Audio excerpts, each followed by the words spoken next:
Bonjour, donc, je suis Hervé Burel, donc j'ai participé au parcours Alpha donc, sur la session 2019-2020. Voilà, donc et on a été coupé par le Covid malheureusement, mais ça a D'accord. malgré tout pu se faire. Voilà. Eh bien, alors moi c'est plutôt du bouche à oreille en fait, parce que alors, j'ai fait baptiser mon fils en fait, voilà. Et donc j'ai eu connaissance du parcours et comme je souhaitais aussi lancer disons un parcours de baptême aussi, donc c'est pour ça que j'ai souhaité faire le parcours alpha au préalable et puis ensuite me lancer dans le parcours de baptême. Alors moi ce qui m'a le plus marqué en fait c'est surtout les moments d'échange, c'est-à-dire que les moments en groupe où finalement il y a un sujet qui est abordé et on discute les uns avec les autres donc sur ce sujet. Et donc ça peut donner lieu des fois à des conclusions assez éloignées finalement du sujet initial. Et je dirais que c'est toujours intéressant de se retrouver en groupe je dirais à la fois discuter ou même débattre d'un sujet. Voilà, donc c'est ça que j'ai le plus apprécié, quoi. Alors la fin du parcours, nous, elle a été malheureusement un peu interrompue, donc c'est un peu dommage, mais bon après c'est la force des choses, on n'y peut rien.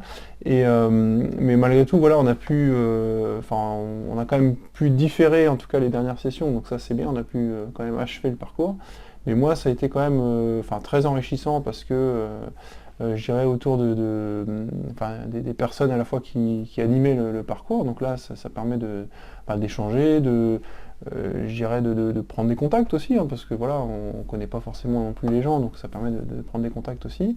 Et surtout de lancer aussi plus facilement, de franchir le pas, disons, sur le parcours de baptême aussi. Voilà. Donc c'est une aide aussi là-dessus, je pense. Et maintenant, je suis voilà, en parcours de baptême depuis 3 mois. 3 mois, voilà. Donc voilà, pour être baptisé en avril 2022. Quoi. Voilà, enfin à Pâques. Quoi.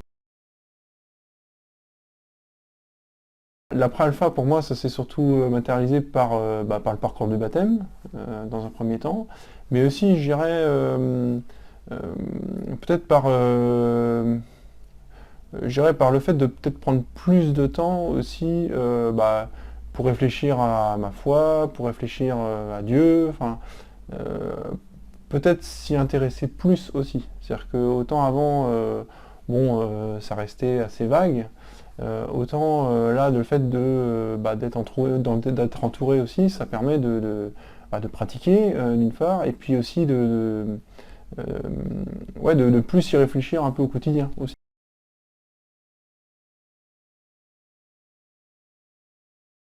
Eh bien moi, ce que je dirais, c'est déjà de le faire, voilà, donc d'essayer. De toute façon, je dirais qu'on soit, je dirais, croyant confirmé ou je dirais novice, on y trouvera forcément quelque chose. Et oui, il faut le faire, bien sûr, il faut le faire, parce que même, je dirais, on a bien vu, je dirais, les raisons des uns et des autres étaient peut-être un peu différentes aussi. Bon, des gens qui étaient novices et qui souhaitaient approfondir leur foi d'une part, des gens qui venaient d'arriver sur la paroisse et puis souhaitaient rencontrer du monde. Donc je dirais, il y a plusieurs raisons et à la fin, je pense qu'on y trouve toujours notre compte, quoi. Voilà, donc faut le faire, faites-le.